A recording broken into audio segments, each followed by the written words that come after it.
প্রিয় শিক্ষার্থীবৃন্দ, আসসালামু আলাইকুম। আশা করি তোমরা সবাই ভালো আছো। আমি Emran Hossain, lecturer physics department, Narsingdi government college, Narsingdi. আজকে তোমাদের ভেক্টরের উপর তৃতীয় ক্লাস। পূর্ববর্তী ক্লাসে তোমরা অনেকেই জানতে চেয়েছো যে কোন রাইটারের বই তোমরা কিনবে। যদিও তোমাদের প্রথম দিকে লিস্ট দেওয়া আছে কোন কোন রাইটারের বই তুমি কিনবে, কিন্তু পার্সোনালি আমি যে বইটার আমি পড়াই মূলত কয়েকটা বই মিলে, কিন্তু সিরিয়াল যেটার ফলো করব এটা হলো ডক্টর শাহজাহান তপন স্যারের বই। এটার সিরিয়ালটা ফলো করব, কিন্তু পড়াবো মূলত কয়েকটা বইয়ের সমন্বয়। তোমাদেরও মিনিমাম দুইটা বই কিনতে হবে, দুইটা রাইটারের বই কিনতে হবে। ফার্স্ট পার্ট, সেকেন্ড পার্টও মিনিমাম দুইটা রাইটারের বই কিনতে হবে। তাহলে আশা করি তোমরা যারা একটা করে বই কিনছো তারা দ্বিতীয় কোনো রাইটারের বই কিনে ফেলবে। আর আমি ডক্টর শাহজাহান তপন স্যারের বইয়ের সিরিয়ালটা ফলো করব, ঠিক আছে? সেই ধারাবাহিকতায় আজকে পড়াবো প্রথমেই ভেক্টরের বিভাজন। ভেক্টরের বিভাজন কাকে বলে? একটি ভেক্টর রাশিকে দুই বা ততোধিক অংশে বিভক্ত করার পদ্ধতিকে বলা হয় ভেক্টরের বিভাজন। আবার বলছি, একটি ভেক্টর রাশিকে দুই বা ততোধিক ভেক্টরে বিভক্ত করার পদ্ধতিকে বলা হবে ভেক্টরের বিভাজন। যেই ভেক্টরকে আমরা ভাগ করছি এটাকে বলা হবে মূল ভেক্টর, এবং বিভক্ত করার পর যেগুলো পাচ্ছি, যে ভেক্টরগুলো পাচ্ছি, এগুলোকে বলা হবে উপাংশ ভেক্টর। ঠিক আছে? তাহলে আমরা একটি মূল ভেক্টরকে ভাগ করে দুইটা কি উপাংশ পাবো। এখন এই উপাংশগুলো যদি পরস্পর লম্বভাবে থাকে তখন এদেরকে বলা হবে লম্ব উপাংশ। ঠিক আছে? যেমন আমি চিত্র এঁকে দেখাচ্ছি।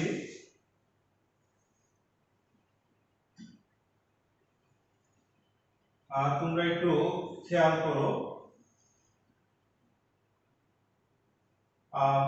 মনে করো আর একটি লব্ধি ভেক্টর, মূল ভেক্টর। এটাকে আমরা দুইটা উপাংশে ভাগ করব, একটা হলো পি আর একটা হলো কিউ। তাহলে এই আর ভেক্টরকে বলবো আমরা মূল ভেক্টর, এবং পি আর কিউ কে বলবো উপাংশ ভেক্টর। এবং যেহেতু পি এবং কিউ পরস্পর লম্বভাবে আছে, তাই এদেরকে আমরা বলতে পারবো লম্ব উপাংশ। এখন আমরা চিত্রটা যদি পূর্ণ করি,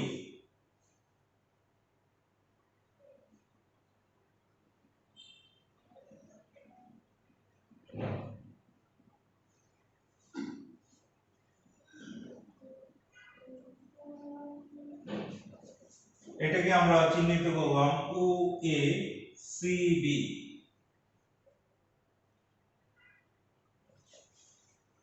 এবং এই কোণটাকে আমরা থিটা ধরে নিলাম।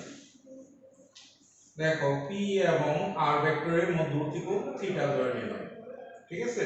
এখন এই ভেক্টরটার চিহ্ন যেহেতু এদিকে, এটা হলো সমান্তরাল, তাই দিক হবে কি উপরের দিকে, এবং এই পি ভেক্টরের দিক যেহেতু ডান দিকে, এই বিসি ভেক্টরের দিক হবে কি ডান দিকে, কারণ সমান্তরাল বলে তাদের দিকগুলো সাধারণত একই দিকে হয়। তোমরা একটু খেয়াল করো, এই কোণটা যেহেতু থিটা, তাহলে এবং এই কোণটা যেহেতু 90 ডিগ্রি, এই কোণটা কত হবে? আমরা জানি তিন কোণের সমষ্টি 180 ডিগ্রি। 180 থেকে 90 বিয়োগ দিলে থাকবে 90, তার মানে এই দুই কোণের সমষ্টি হলো 90 ডিগ্রি। যেহেতু এটা থিটা, এটা কি বলতে পারবো? এটাকে বলতে পারবো 90 ডিগ্রি মাইনাস থিটা। এখন আমরা ওএসি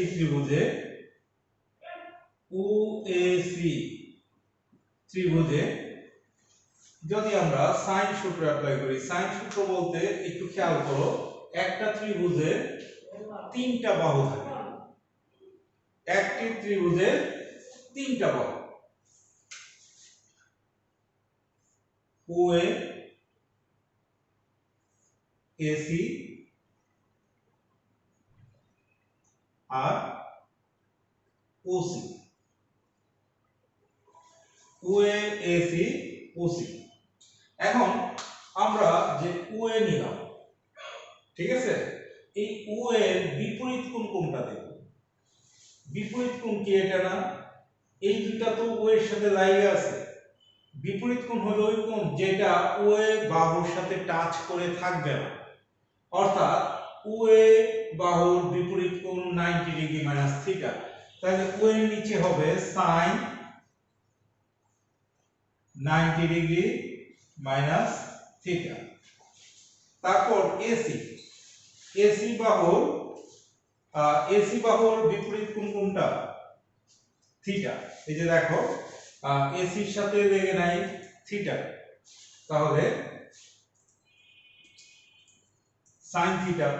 AC এর বিপরীত কোণ আমরা দেখতেছি থিটা, তার মানে sin থিটা। OC এর বিপরীত কোণ কোনটা? OC এর বিপরীত কোণ 90 ডিগ্রি, তার মানে কি হবে? sin 90 degree. তোমরা একটু খেয়াল করো, OC এর সাথে লেগে নাই কোনটা? 90 ডিগ্রি, তার মানে বিপরীত কোণ হলো 90 ডিগ্রি। তাহলে দেখো উপরে আমরা যে বাহুটা দিলাম, নিচে দেব ওই বাহুর বিপরীত কোণের sin, ঠিক আছে? এগুলো কি হবে? সমান হবে। তাহলে আমরা এখান থেকে আমরা লিখতে পারবো OA মানে কত? P sin 90 degree minus theta. তোমরা 19 এর কোঅর্ডিনেট করে আসছো, একটু খেয়াল করো, এটা কার গড়? এটা কলের গড়। এটা কার গড়? sin এর গড়। এটা tan এর গড়, এটা cos এর গড়। এগুলো তোমরা পড়ে আসছো 19 এ। তাহলে sin 90 মাইনাস থিটা আমরা সব সময় এই জায়গা থেকে গণনা শুরু করি। একটু খেয়াল করো তোমরা, আমরা সব সময় এই জায়গা থেকে গণনা শুরু করি 90 ডিগ্রি। 90 ডিগ্রি মানে কি? এইখান থেকে এই পর্যন্ত মাইনাস থিটা, মাইনাস সামথিং, তার মানে কার ঘরে পড়লো? অল এর ঘরে। এইখানে হলো অল পজিটিভ, এই ঘরে অল পজিটিভ, এই ঘরে সাইন পজিটিভ, এটাই tan, এটাই cos পজিটিভ। যেহেতু এটা হিসাব করে পাইলাম আমরা অল পজিটিভের ঘরে, অর্থাৎ সাইনটা কি হবে? পজিটিভ হবে। এবং আমরা জানি 90 ডিগ্রি যদি হয় তখন সাইনটা কি হয়ে যায়? সাইনটা cos হয়ে যায়। তাই আমরা লিখতে পারবো প্লাস cos থিটা। এই 90 ডিগ্রি থাকার কারণে সাইন হয়ে গেল cos। আর AC এটা যেহেতু কিউ ভেক্টর, এটাকে হচ্ছে কিউ ভেক্টর দেখা যায় না, আমরা দেখতেছি একটা আয়তক্ষেত্র, ঠিক আছে? আয়তক্ষেত্রের বিপরীত বাহুগুলা কি? সমান ও সমান্তরাল। তাহলে এটা কিউ ভেক্টর হলে এটা হবে কিউ ভেক্টর। তাহলে AC এর পরিবর্তে আমরা লিখতে পারবো q by sin theta. OC এর পরিবর্তে কি দেখা যাবে? OC এর পরিবর্তে দেখা যাবে r। আর sin 90 ডিগ্রির মান কত? sin 90 ডিগ্রির মান 1। নিচে এরকম ভাবে 1 দেওয়া যে কথা, না দেওয়া একই কথা। তার মানে আমাদের এই 1 দেওয়া দরকার নাই, আমরা এটাকে শুধু r লিখলেই হবে। OC এর পরিবর্তে r লিখলাম, আর sin 90 ডিগ্রি কি 1 হয়ে গেল। এখন আমরা যদি এটা সমান এটা লিখি, তাহলে একটু খেয়াল করো, p ইকুয়াল টু কোনাকুনি গুণ হয়ে যাবে না? কোনাকুনি যদি গুণ হয়ে যায় r cos থিটা, তাহলে এইটা সমান এটা, মানে p by cos theta equal to r। এইখান থেকে পাইলাম p equal to r cos theta, আর q বাই sin থিটা এটা ইকুয়াল টু, যদি এটা লিখি q ইকুয়াল টু কি পাওয়া যাবে? r sin theta. একটু খেয়াল করো, এই দুইটা যখন সমান হবে, q ইকুয়াল টু কোনাকুনি গুণ হয়ে গেল r sin থিটা। তাহলে এই দুইটা হলো উপাংশের সূত্র, লম্ব উপাংশের সূত্র। এই দুইটা সূত্র আমাদের খুবই ইম্পর্টেন্ট। এই সূত্র তো এই চ্যাপ্টারের কাজে লাগবে, আমাদের পরবর্তী চ্যাপ্টারগুলোতে লাগবে, এবং এমন কি সেকেন্ড পার্ট যেই বই আছে আমাদের ফিজিক্স, ওইটার কিছু কিছু চ্যাপ্টারও এই সূত্র আমাদের লাগবে। তাই আশা করি তোমরা বুঝতে পারছো এই সূত্রের গুরুত্ব কতটুকু। তোমরা একটু খেয়াল করো, আমরা পাইলাম কি p equal to r cos theta, তার মানে উপাংশ ইকুয়াল টু লব্ধি ইনটু cos থিটা, আরেকটা উপাংশ ইকুয়াল টু লব্ধি ইনটু sin থিটা। এখন এখানে তোমাদের বুঝতে হবে কখন লব্ধি ইনটু sin হবে, কখন লব্ধি ইনটু cos হবে। তোমরা একটু মনোযোগ দিয়ে খেয়াল করো, পি কিউ, পি এর সাথে কিন্তু থিটা কোণ উৎপন্ন হয়েছে, কিউ এর সাথে কিন্তু না। তাহলে আমরা দেখব কার সাথে কোণ উৎপন্ন হচ্ছে। যার সাথে কোণ উৎপন্ন হচ্ছে সে ইকুয়াল টু লব্ধি ইনটু cos, যেহেতু পি এর সাথে কোণ উৎপন্ন হয়েছে এই জন্য পি ইকুয়াল টু লব্ধি ইনটু cos থিটা। আর কিউর সাথে যেহেতু কোণ উৎপন্ন হয় নাই তাই কিউ ইকুয়াল টু লব্ধি ইনটু sin থিটা। এখানে পি কিউ আর ই যে সব সময় হবে, থিটাই যে সব সময় হবে এর কোনো মানে না। যেমন তোমরা a plus b whole square সূত্র ব্যবহার করছো, a plus b whole square সমান কত, a square plus 2ab plus b square. একইভাবে আমরা x plus y whole square সূত্র ব্যবহার করতে পারবো না? তাহলে কি সূত্র চেঞ্জ হয়ে যাবে? সূত্র চেঞ্জ হবে না, খালি প্রতীক চেঞ্জ হবে। তখন আমরা লিখতে পারবো x plus y whole square equal to x square plus 2xy plus y square। তার মানে প্রতীক চেঞ্জ হয়, সূত্র কিন্তু চেঞ্জ হয় না। তাই এইখানে সব সময় p q r নাও থাকতে পারে, অন্য কিছু থাকতে পারে, কিন্তু মূল সূত্র কিন্তু একই হবে। তার মানে আমরা দেখব কোন উপাংশের সাথে কোণ উৎপন্ন হয়েছে। যে উপাংশের সাথে কোণ উৎপন্ন হয়েছে সেই উপাংশ ইকুয়াল টু হবে লব্ধি ইনটু cos, আর যে উপাংশের সাথে কোণ উৎপন্ন হয় না ওইটা ইকুয়াল টু হবে লব্ধি ইনটু sin। ঠিক আছে? আচ্ছা, তাহলে আশা করি এই সূত্র তোমরা পারবা, তোমাদের মনে থাকবে। এখন আমি একটা চিত্র দিচ্ছি তোমাদের, x y z।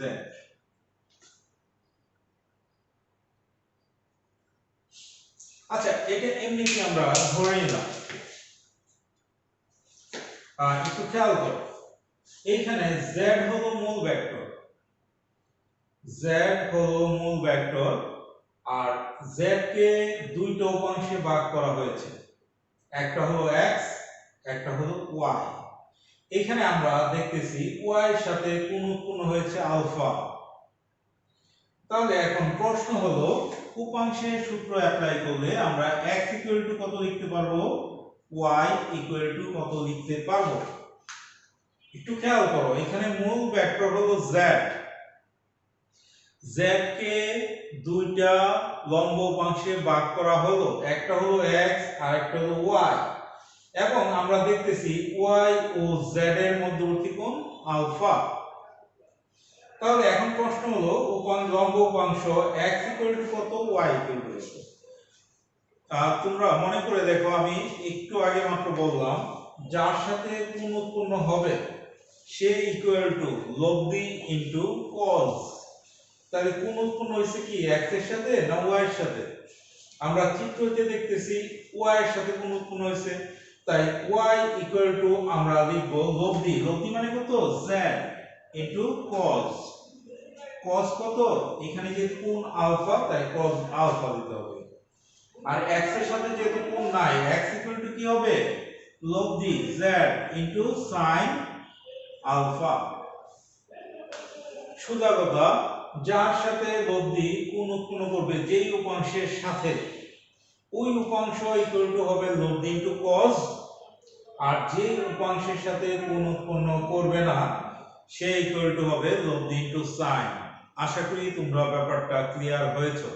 যেহেতু গুরুত্ব অনেক বেশি এই সূত্রটার, এই জন্য এত সময় নিয়ে বোঝানো হয়েছে।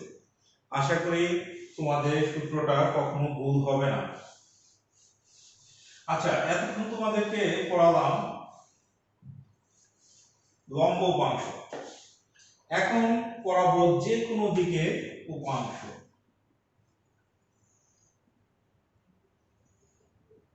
প্রথমে আমরা একটা সামুদ্রিক আঁকলাম।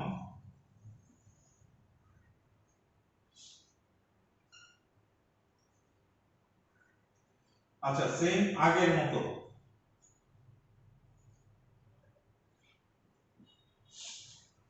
খেয়াল করো, এখানে r হলো মূল ভেক্টর বা লব্ধি ভেক্টর, এটাকে দুইটা উপাংশে ভাগ করলাম, একটা হলো p আর একটা হলো q। আগেরটা কি লম্ব হবে ছিল না পি আর কিউ, আর আমরা এখানে দেখতেছি পি আর কিউ কিন্তু লম্ব হবে নাই। এই জন্য বলা হচ্ছে যে কোনো দিকে উপাংশ। যে কোনো দিকে যদি উপাংশ হয় তখন কিভাবে আমরা নির্ণয় করব? আমরা ধরে নিলাম এই কোণটা আলফা, এই কোণটা বিটা, আমাদের এটা আমরা ধরে নিলাম, আর এটাকে চিহ্নিত করলাম ও এ সি বি। সেম আগের মতোই চিত্র, খালি আগেরটা লম্ব ছিল পি আর কিউ, কিন্তু এইখানে পি আর কিউ হলো লম্ব নাই। একটা কোণকে ধরলাম আলফা, একটা কোণকে ধরলাম বিটা। তাহলে একটু খেয়াল করো, এটা যদি বিটা হয় এটাও কি হবে? বিটা হবে, কারণ এটা এটা সমান্তরাল, আর এটা কি সাধারণ ছেদক, তাহলে কি কোণ? একান্তর কোণ। এটা বিটা হলে এটাও বিটা। আর এই কোণের পরিমাণটা কত হবে? আমরা জানি তিন কোণের সমষ্টি 180 ডিগ্রি। তার মানে 180 থেকে যদি আমরা আলফা এবং বিটা বিয়োগ করে যেটা থাকবে এটাই হবে এই মান। তাহলে আমরা এটাকে বলতে পারবো 180 degree minus alpha plus beta. ঠিক আছে, তাহলে এই কোণের মানটা হবে 180 degree minus alpha plus beta. তো এটা আলফা, এটা বিটা, এটা 180 মাইনাস আলফা প্লাস বিটা। এখন আমরা ওএসি ত্রিভুজে সেম আগের মতো সূত্র কি ফেলতে পারবো না?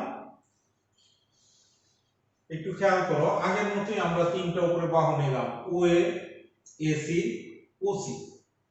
এখন আমরা দেখব ও এর বিপরীত কোণ কোনটা? ও এর বিপরীত কোণ চিত্র হইতে দেখতেছি কি বিটা, তাহলে হবে sin বিটা। আর এসি এর বিপরীত কোণ কোনটা? এই যে দেখো এটাও এসি, এটার বিপরীত কোণ কোনটা? আলফা, আলফার সাথে লেগে নাই, তাই এটা হবে কি sin আলফা। ওসি, ওসি এর বিপরীত কোণ কোনটা? এটা, তার মানে এটা হবে sin 180 degree minus alpha plus beta.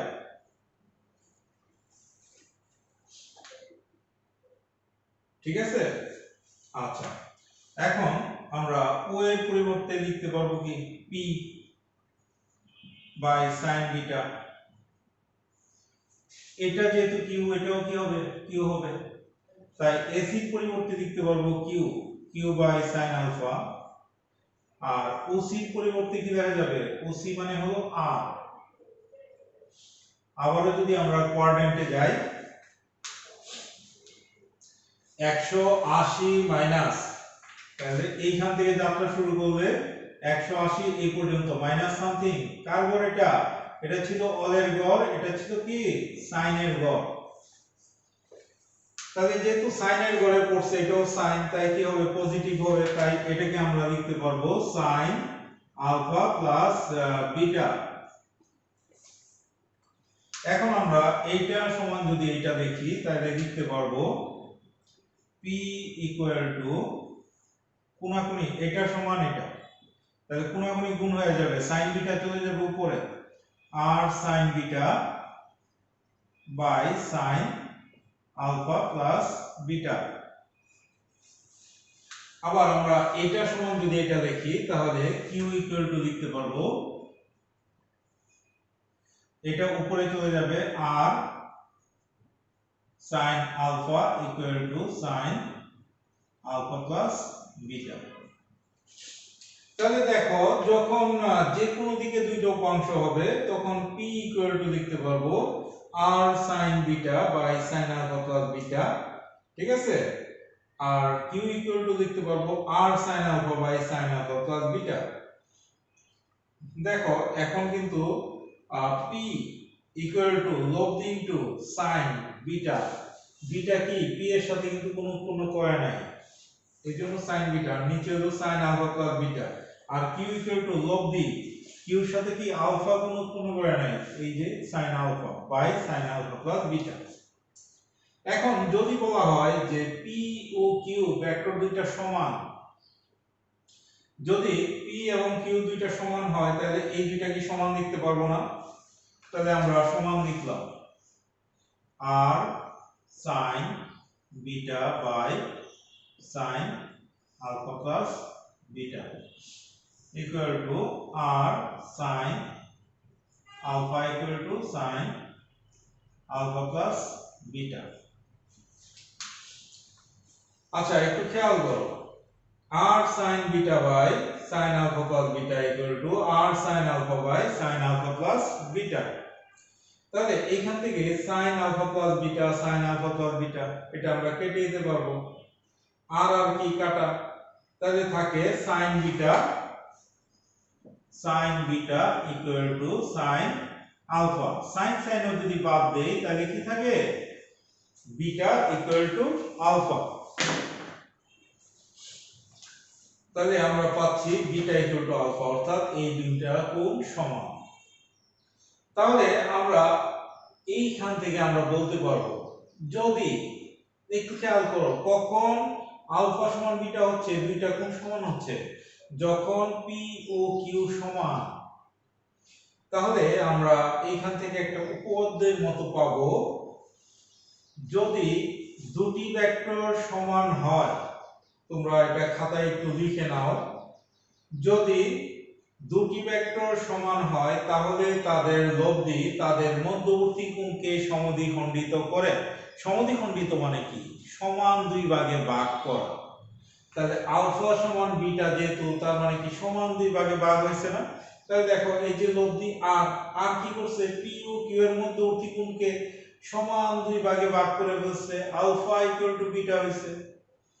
তাই আমরা বলতে পারবো, যদি দুটি ভেক্টর সমান হয় তাহলে তাদের লব্ধি তাদের মধ্যবর্তী কোণকে সমদ্বিখণ্ডিত করে, অর্থাৎ সমান দুই ভাগে ভাগ করে। এটা আমাদের পরবর্তী অন্যান্য চ্যাপ্টারে উপপাদ্যের ন্যায় কাজে লাগবে, তাই এটা মাথায় রাখবা। যখনই আমরা দেখব দুইটা ভেক্টর সমান, তখনই বুঝবো লব্ধি যেটা, এটা কি করবে, পি ও কিউ এর মধ্যবর্তী যে কোণ এটাকে সমান দুই ভাগে ভাগ করবে। ঠিক আছে, যদি এমন হয় যে পি ও কিউ এর মধ্যবর্তী কোণ 80 ডিগ্রি, আমরা ধরে নিলাম পি ও কিউ এর মধ্যবর্তী কোণ 80 ডিগ্রি এবং পি আর কিউ হলো সমান, তাহলে তাদের লব্ধিটা কি করবে, সমান ভাগে ভাগ করবে। অর্থাৎ পি ও আর এর মধ্যবর্তী কোণ হবে 40 ডিগ্রি, কিউ এবং আর এর মধ্যবর্তী কোণ হবে 40 ডিগ্রি। আচ্ছা, তাহলে এটা একটা উপপাদ্যের ন্যায় তোমরা মনে রাখবা। আর তারপর তোমরা তোমাদের বইয়ে খেয়াল করো, লন রুলার আছে। লন রুলার কি, লন রুলার দিয়ে সাধারণত ঘাস কাটা হয়। এখন প্রশ্ন হলো, এই লন রুলার ঠেলা সহজ না টানা সহজ? একটু খেয়াল করো, এই যে লন রুলার, এটা দিয়ে ঘাস কাটা হয়, একটা মেশিন। এই মেশিনটা ঠেলা সহজ হবে না টানা সহজ হবে? কোন বস্তু, একটু খেয়াল করো, কোন বস্তুকে সরানো কতটা সহজ কতটা কঠিন, এটা ডিপেন্ড করে তার ওজনের উপর, ভরের উপর। কোন বস্তুর ওজন যত বেশি হবে তাকে সরানো তত কঠিন হবে, আর ওজন কম মানে কি, তাকে সরানো অনেক সহজ। যেমন তুমি 1 কেজি ভরের বস্তুকে যত সহজে সরাইতে পারবা, 100 কেজি ভরের বস্তুকে কি তত সহজে সরাতে পারবা? কখনো না।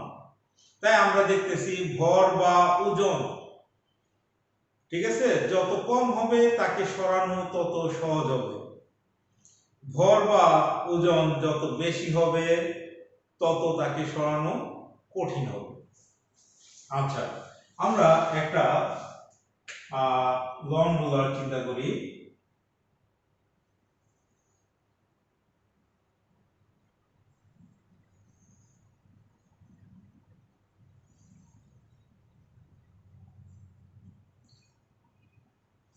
আচ্ছা, এখানে লন রুলারের হ্যান্ডেল আসলে একটাই, দুইটা পজিশন দেখালাম, একটা হ্যান্ডেলেরই দুইটা পজিশন দেখানো হলো। নরমালি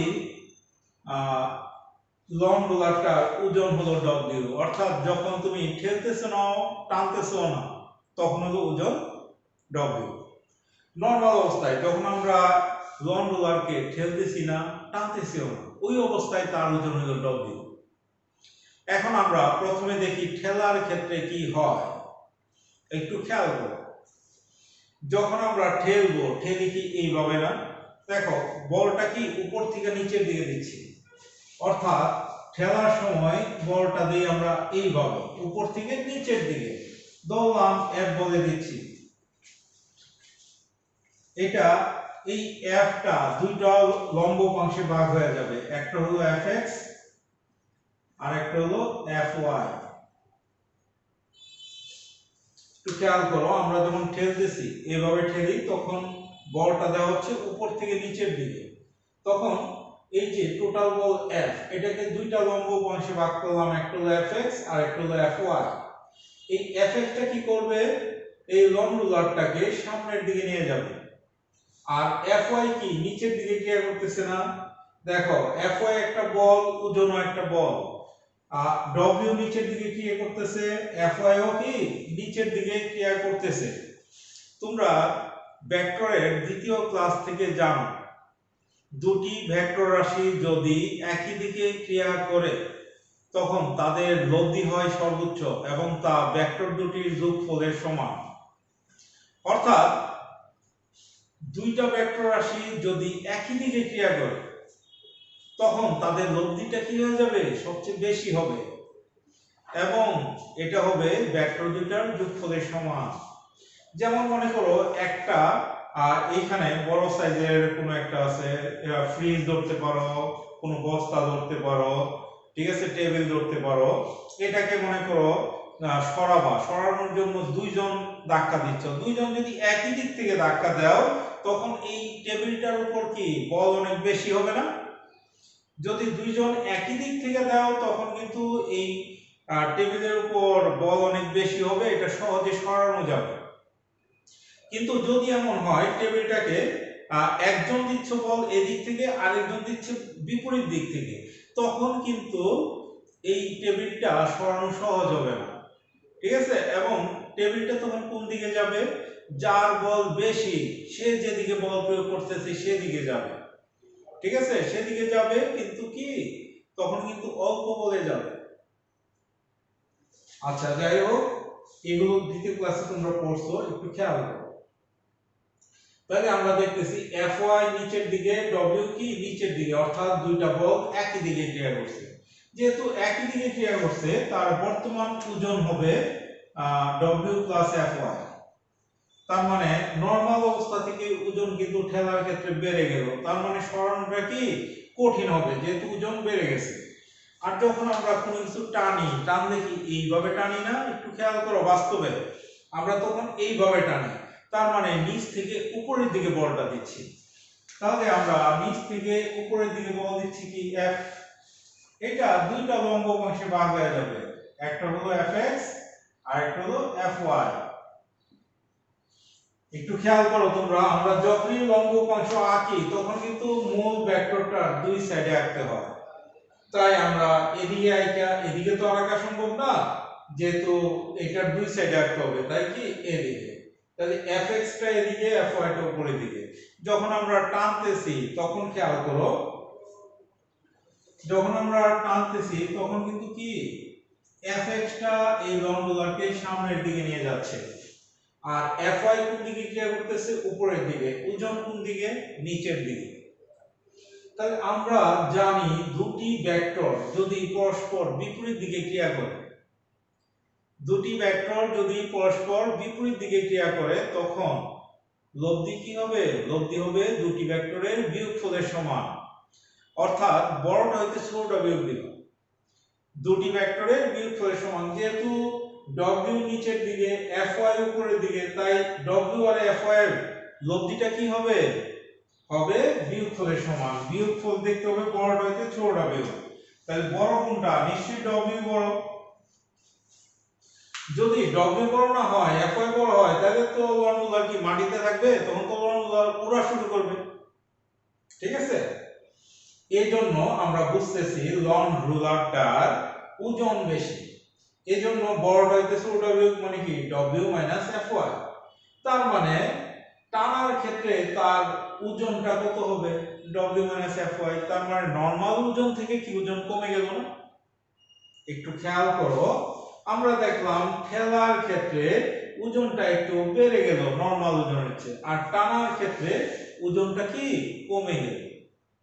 আর আমরা জানি কোনো বস্তুর ওজন যত কম হবে তাকে সরানো তত সহজ হবে।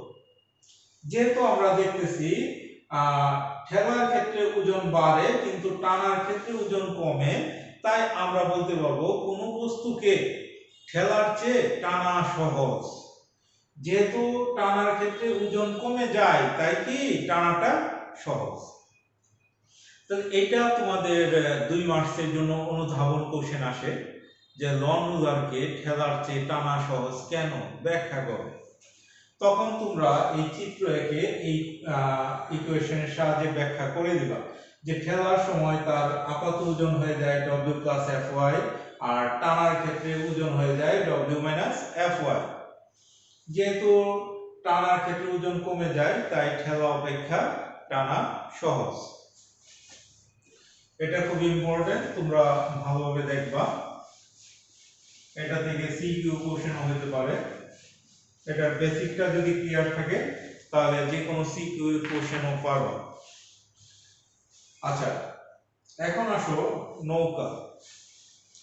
নৌকা দেখো নাই তোমাদের মধ্যে নিশ্চয়ই এমন কেউ নাই, যত শহরে হও যে কোনো জায়গায় হও নৌকা অবশ্যই দেখছে।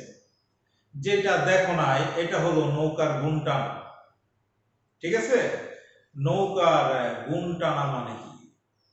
নৌকার গুণ টানা মানে হলো নৌকায় দড়ি বেঁধে নৌকাকে টানা সামনের দিক থেকে। যেমন মনে করো এটা একটা নদী, এইখানে একটি নৌকা আছে, এটাকে দড়ি দিয়ে তীর থেকে টানতেছে, এটাকে বলা হয় নৌকার গুণ টানা।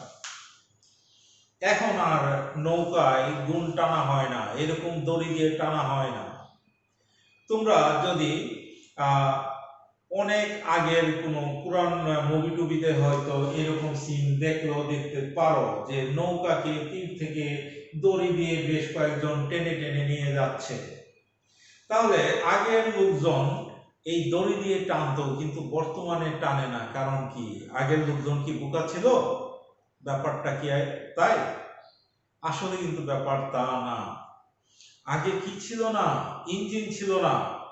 বর্তমানে সকল নৌকায় কি আছে? ইঞ্জিন আছে।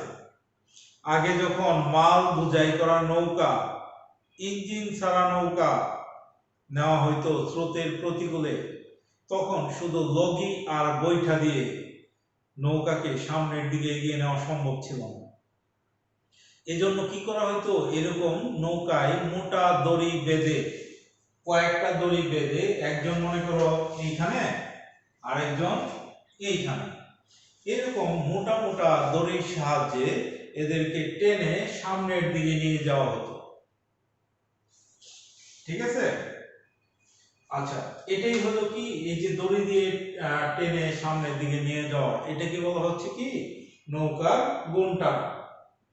আচ্ছা, স্বাভাবিকভাবে আমাদের মনে হচ্ছে নৌকাকে দড়ি দিয়ে টানলে তো সে তীরের দিকে চলে যাবে। চিত্র দেখে কিন্তু তাই মনে হচ্ছে যে এইখান থেকে এদিকে আমরা কোনো একটা পথে টানলাম, নৌকা তো কি তীরে চলে যাওয়ার কথা। বাস্তবে তো তীরে যায় না। কেন যায় না একটু খেয়াল করো। আমরা ধরে নিলাম এইখানে একজন ব্যক্তি আছে এ, ধরে নিলাম এইখানে আরেকজন ব্যক্তি হলো বি, সে টানতেছে এক বলে, সেও টানতেছে কি এক বলে। দেখো দুইজন ব্যক্তি সমান বলে নৌকাকে টানতেছে। এখন প্রশ্ন হলো কার দ্বারা কার্যকরী বলটা বেশি হবে, এ ব্যক্তি না বি ব্যক্তি? আচ্ছা, প্রথমে আমরা দেখি এ ব্যক্তির বলটা কি হয়, এফ। এটা দুইটা অংশে ভাগ হয়ে যাবে, দুইটা লম্ব অংশ, দুইটা লম্ব অংশে ভাগ হয়ে যাবে। একটা হলো fx আর একটা হলো fy। একটু খেয়াল করো, একটা হলো fx আর একটা হলো fy। fx টা কি করবে, এটাকে নৌকাটাকে সামনের দিকে নিয়ে যাবে। আর fy টা কি করবে, fy টা এই নৌকাটাকে তীরের দিকে নিতে যাবে। এখন একজন এরকম বৈঠা নিয়ে কিন্তু একজন মাঝি বসে থাকে। তোমরা যারা গ্রামের ছেলে তারা খুব ভালোভাবে জানো বৈঠা দিয়ে কি করে। বৈঠা দিয়ে নৌকার দিক নিয়ন্ত্রণ করা হয়। তাহলে যখনই নৌকাটা এদিকে তীরের দিকে যেতে চায় তখন এই বৈঠা দিয়ে দিকটা নিয়ন্ত্রণ করা হয় যাতে সে তীরের দিকে না যেতে পারে। তাই আমরা দেখতেছি এই বৈঠা দিয়ে এই এফওয়াই বলটা অর্থাৎ তীরের দিকে যে বল, এই বলটাকে বাতিল করে দেওয়া হয় যাতে সে তীরের দিকে না যেতে পারে। তাহলে শুধুমাত্র বল রইল কয়টা? এই একটা এফএক্স। তখন এই এফএক্স বলে নৌকাটা সামনের দিকে যায়। এখন এই এফ এর সাথে এফএক্স এর মধ্যবর্তী কোণ ধরে নিলাম থিটা। এফ এর সাথে এফএক্স এর মধ্যবর্তী কোণ কি? থিটা। এখন দেখো এটা তো এ ব্যক্তির জন্য, বি ব্যক্তির জন্য একটু খেয়াল করো, সেও কি করতেছে? এফ বলে টানতেছে। তারটাও কি দুইটা অংশে ভাগ হয়ে যাবে, একটা হলো এফএক্স আর একটা হলো কি এফওয়াই। তাহলে এফএক্স টা একটু খেয়াল করো সামনের দিকে নিয়ে যাবে আর এফওয়াই টা কি করবে? এসে বাতিল করে যাবে। কিন্তু এ ব্যক্তির সাথে উৎপন্ন কোণটা কি ছিল? থিটা। বি ব্যক্তির সাথে কি একই কোণ হবে? অবশ্যই না, বি ব্যক্তির সাথে কোণ হবে কি? এটা। এটাকে ধরে নিলাম থিটা প্রাইম। এখানে দেখো থিটার মানটা কিন্তু বড়, থিটা প্রাইমের মানটা কিন্তু ছোট। ঠিক আছে? তাহলে আমরা একটু খেয়াল করো এ ব্যক্তির ক্ষেত্রে, এ ব্যক্তির ক্ষেত্রে fx ইকুয়াল টু হবে লব্ধি ইনটু, যেহেতু কোণ উৎপন্ন হয়েছে, f cos থিটা। আর বি ব্যক্তির ক্ষেত্রে fx ইকুয়াল টু কি হবে? লব্ধি ইনটু cos থিটা প্রাইম। যেহেতু বি এর ক্ষেত্রে উৎপন্ন কোণ থিটা প্রাইম, তাই হবে বি এর ক্ষেত্রে লব্ধি ইনটু cos থিটা প্রাইম। তাহলে এ ব্যক্তির ক্ষেত্রে fx মানে কত বলে নিচ্ছে কার্যকর বলটা, এটা ইকুয়াল টু লব্ধি ইনটু cos থিটা। আর বি ব্যক্তির ক্ষেত্রে fx ইকুয়াল টু লব্ধি ইনটু cos থিটা প্রাইম। তাহলে এখন কথা হলো এ ব্যক্তির যে fx এটা বড় না বি ব্যক্তির fx এটা বড়, আমরা কিভাবে বুঝবো? আচ্ছা আমরা একটু দেখি cos 0 ডিগ্রির মান কত? আমরা জানি 1। cos 60 ডিগ্রির মান কত? আমরা জানি হাফ। cos 90 ডিগ্রির মান কত? 1। দেখো এই মানগুলো কিন্তু আমরা জানি, cos 0 ডিগ্রির মান 1, cos 60 ডিগ্রির মান হাফ, cos 90 ডিগ্রির মান 1। তোমরা একটু ভালোভাবে যদি খেয়াল করো তাহলে দেখবা কোণ যত ছোট হচ্ছে মান cos এর মান তত কিন্তু বড় হচ্ছে। কোণের মান যত ছোট cos এর মান তত বড়। যখন 0 ডিগ্রি তখন 1, যখন 60 ডিগ্রি তখন হাফ। আস্তে আস্তে কোণ বাড়তেছে। সরি, এটা হবে 0। আচ্ছা cos 0 degree 1, cos 60 degree half আর cos 90 ডিগ্রি কি 0। আস্তে আস্তে কোণ বাড়তেছে আর cos এর মান কি কমতেছে। তার মানে কোণ যত ছোট হবে cos এর মান তত বড় হবে। তাহলে আমরা দেখব চিত্রের থিটা বড় না থিটা প্রাইম বড়। আমরা চিত্রতে দেখতেছি থিটা বড়, থিটা প্রাইম ছোট। তার মানে কোণ যত ছোট cos এর মান তত বড়। যেহেতু থিটা প্রাইম ছোট, cos থিটা প্রাইম কি হবে? বড় হবে। আর f তো দুইজনেরই সমান, যেহেতু এটা বড় তার মানে কি fx বড়। ঠিক আছে? তাহলে আমরা দেখতেছি যেহেতু বি ব্যক্তির ক্ষেত্রে থিটা প্রাইমের মান ছোট, তাই cos থিটা প্রাইম বড়। আর cos থিটা প্রাইম যেহেতু বড়, এই টোটাল বলটাই বড়। তার মানে বি ব্যক্তির কার্যকর যে বল তার কি হবে? বেশি হবে। তাহলে আমরা দেখতেছি যার কোণ যত ছোট তার কার্যকরী বল তত বেশি হয়। বা তোমরা এইভাবে মনে রাখতে পারো, এখানে একটু খেয়াল করো চিত্রে আমরা দেখতেছি কার দড়িটা বেশি লম্বা, এ ব্যক্তি না বি ব্যক্তি? চিত্র অতি ক্লিয়ারলি দেখা যাচ্ছে বি ব্যক্তির ইয়ারটা কি দড়িটা বেশি লম্বা। তাই আমরা এইভাবে বলতে পারবো যার দড়ি যত বেশি লম্বা হবে, ঠিক আছে, যার দড়ি যত বেশি লম্বা হবে তার উৎপন্ন কোণ তত ছোট হবে, আর কোণ যত ছোট হবে কজের মান তত বড় হবে। তাই উপাংশটাও কি তত বড় হবে বা কার্যকরী বল তত বেশি হবে, ঠিক আছে। তাহলে আমরা এটা দিয়েও আমরা বুঝতে পারি, ঠিক আছে। আচ্ছা, তারপরে একটু খেয়াল করো, এটা কিন্তু খুব ইম্পর্টেন্ট একটা টপিক, তোমরা খুব ভালোভাবে এটা দেখবা। যেমন এটা থেকে অনুধাবন আসতে পারে, আবার অনুধাবন আসতে পারে যে ট্রলি ব্যাগ তো চিনো তোমরা সবাই, ঠিক আছে। আর ট্রলি ব্যাগে কি থাকে, একটা হাতল থাকে, এই হাতলটা আমরা টান দিয়ে বড় করি, তারপর আস্তে আস্তে টেনে নিয়ে যাই, ঠিক আছে। এখন প্রশ্ন হইতে পারে এখানে, ট্রলি ব্যাগের হাতল লম্বা রাখা হয় কেন, ঠিক আছে, বা লম্বা রাখাটা সুবিধাজনক কেন, একটু খেয়াল করো। ট্রলি ব্যাগের যে হাতলটা ব্যবহার করা হয় এটা লম্বা রাখা হয় কেন, সেম এভাবে বলতে পারো, যেহেতু যার দড়ি যত লম্বা তার উৎপন্ন কোণ কি তত ছোট। তাহলে আমরা বলবো যার হাতল, যে ট্রলির হাতল যত বেশি লম্বা হবে তার দ্বারা উৎপন্ন কোণ কি তত ছোট হবে, তখন কজের মান বড় হবে, কোণ ছোট মানে কি কজের মান বড়, তাই তখন কার্যকরী বলটাও কি হবে, বেশি হবে। তাহলে এইখান থেকে অনেকগুলো অনুধাবন কোশ্চেন কিন্তু হয়, ঠিক আছে, যে এখানে আসতে পারে কার দ্বারা কার্যকরী বলটা বেশি, কার দ্বারা নৌকাটা তাড়াতাড়ি যাবে, আর আসতে পারে ট্রলি ব্যাগের হাতল লম্বা রাখা হয় কেন, ঠিক আছে।